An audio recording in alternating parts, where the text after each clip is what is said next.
Okay guys, you're in a nutshell with me, Ina. Nako, this episode I guess is a good reminder para sa mga tao na hindi porket meron kang visa na makapunta dito sa Canada, kahit anong uri pa yan ng visa, no?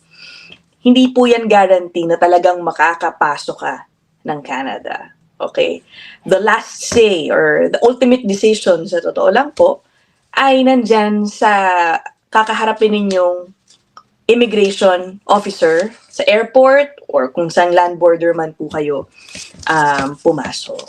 At lalo na sa mga panahon ngayon, alam nyo naman, talaga naghihigpit ang borders ng Canada sa mga pumapasok dito. And I wanted to share with you an article on how strict talaga they are now. Kahit yung mga may visa na noon nang nakapasok sa Canada, okay, let's say as visitors halimbawa, tina-turn away na rin sa border. Akalain nyo, grabe, no? Okay, sige, puntahan natin yung article na yan. Ayan.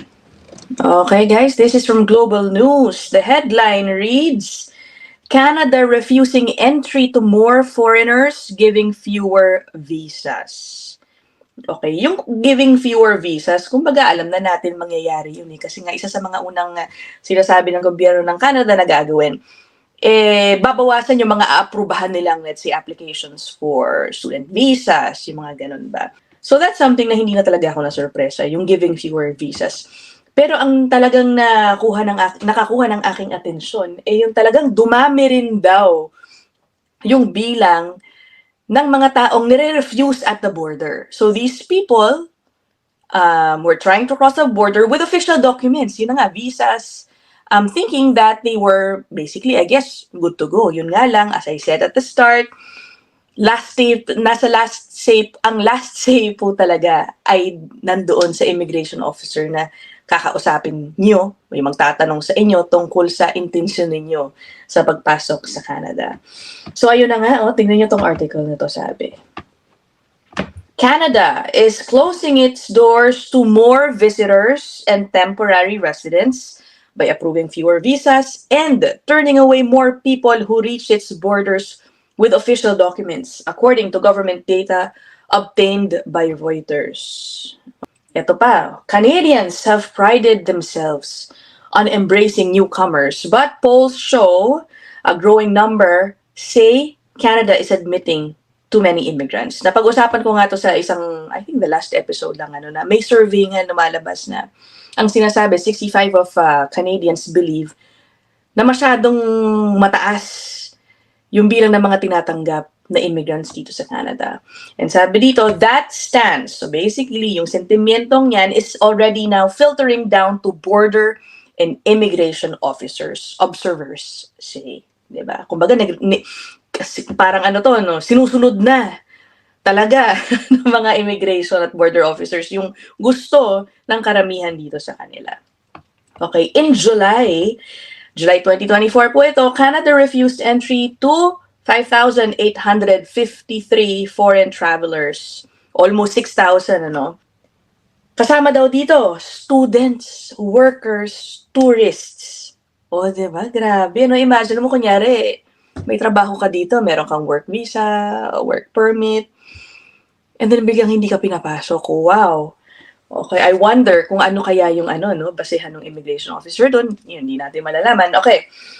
Yung bilang daw na yan, yung almost 6,000 na turn away sa border, is the most since at least January 2019. According to border agency data that has not been previously reported. Okay. Border officers turned away more than 3,700 foreign travelers per month on average through the first 7 months of 2024. Mas mataas daw yun ng 20% kumpara nung nakaraang taon, same period last year. Tapos, meron ding dumami rin daw yung mga visa holders nitong July na inadmissible. Kaya hindi rin po pinapasok. Sabi, it's also the most in any month since at least January 2019. Diba? Tignan natin, siguro dadami pa ito, no? Posible. Dahil nga ngayon talagang kasi nga talagang ngayon sobrang higpit, naghihigpit talaga yung Canada. Okay. Sabi daw ng Border Services Agency, changes in findings of inadmissibility can be caused by migration patterns or policy changes and are decided case by case. Pero wala daw in-identify na specific policy changes. Siguro talaga naghihigpit lang talaga ngayon yung mga immigration officers, lalo na dahil nga, 'di ba, yung isa sa mga reklamo dumarating dito ng visitor halimbawa or ng international student, pero hindi naman talaga yun ang totoo nilang intensyon, 'di ba? Okay. Tignan mo, ganito karami. Just to give you an idea kung gaano karami yung nire-refuse sa border. The ratio of refused visa applications to approved ones was higher in June than at any point since the height of the pandemic. Grabe, no? Kasi 'di ba nung pandemic, tight, naghihigpit yung mga borders. So, mas marami pa yung nire-refuse sa mga panahon ngayon. Yeah, 'di ba? Okay. Tapos ito yung data ng mga in-approve na study and work permits. Bumaba na nga rin daw talaga from 2022 and 2023. Kasi pinuntahan ko ngayon guys yung reasons why you may be inadmissible to Canada.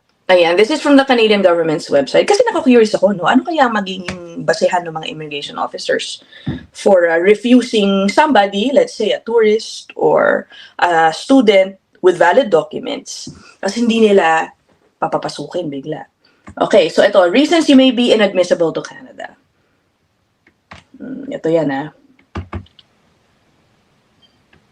Siguro naman, itong mga unang dahilan, hindi pasok sa mga taong ito. Sabi, security reasons including espionage, attempts to overthrow a government, violence or terrorism, membership in an organization involved in any of these, or, kunyari, may violation ka ng international rights. Ayan, mga war crimes, crimes against humanity, committing a crime, organized crime, o medical reasons, financial reasons yung sunod. Feeling ko, dito siguro pumapasok itong misrepresentation. No? Siguro hindi nakukumbinsi yung mga immigration officers sa tunay na intensyon ng mga pumapasok dito through temporary resident visas. Just my guess, no? Hindi natin malalaman talaga until we see the actual data being reported. So I was, reading this and then I came across this other article, guys. Tignan nyo, ito namang article na to. This was from June pa. Sinasabi dito na nire-refuse entry nga kahit yung mga naka-visitor visa na ilang beses nang nakalabas-pasok sa Canada, biglang one day, itong latest entry nila, hindi na sila bigla pinapasok. Oh, wow, no? Ayan, this article. CBSA, yung border services, turning back Indian and Nigerian visitors at airports. Okay, this is from immigrationnewscanada.ca. July pala to, ni June, July, okay? Tignan mo to. As per recent reports, Canada Border Service Agency officials are turning back many Indian and Nigerian visitors from Canadian airports. At kapag nire-refuse daw, ino-offeran daw sila mag-apply ng refugee status. May ganun. Tignan mo to.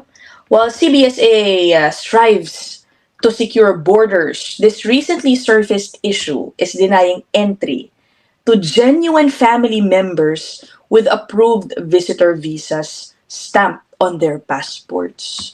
Some of them are also visiting Canada for the second or third time to reunite with their family members. There have been multiple reports from Toronto and Montreal airports over the past couple of months, but a recent incident was reported by visitors on July 8. Okay, tignan natin yung kwento. Ayan, meron daw isang flight sa Montreal Airport ng Air Canada where over 40 Indian visitors were refused entry. and were asked to return to their home country. Wow. O yun. Some of them, nakadating na rin sa Canada dito, no? At yung iba pa daw, senior citizens. Okay.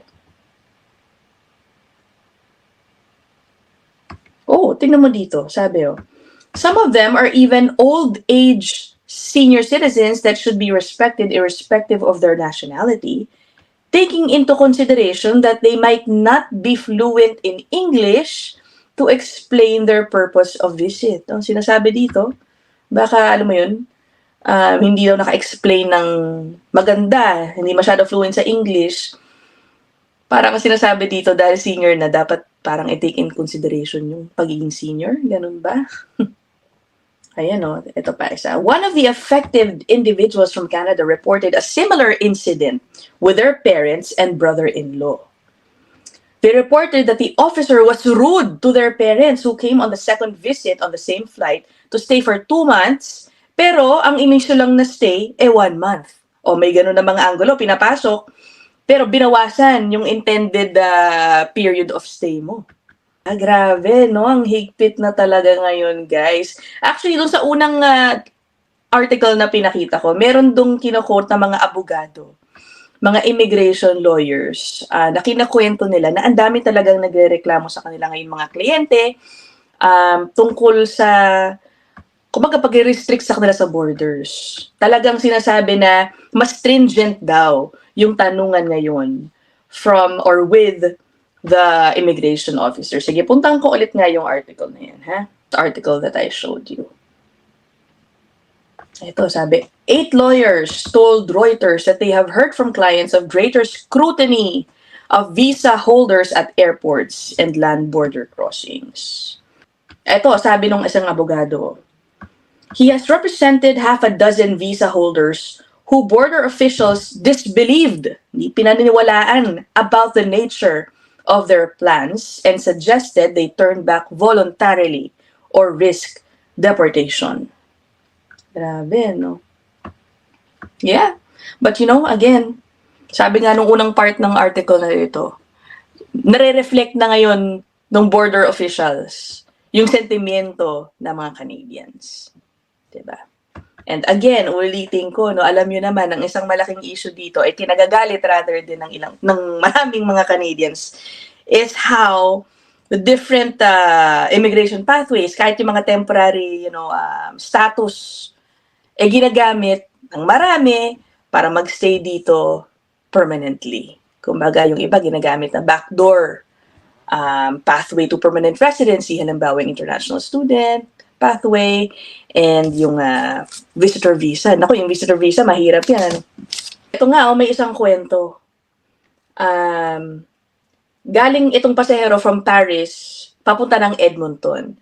While nandun siya sa Toronto for a stopover, tinawag daw ang kanyang pangalan at gustong kausapin ng isang Canadian immigration officer.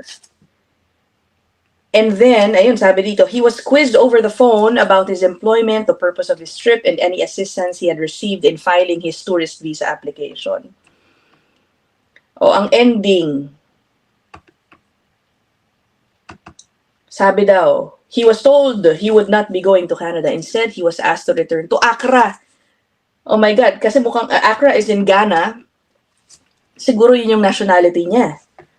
'Di ba? Kahit na galing siyang Paris, ang sabi daw sa kanya, your temporary resident visa is no longer valid for travel to Canada.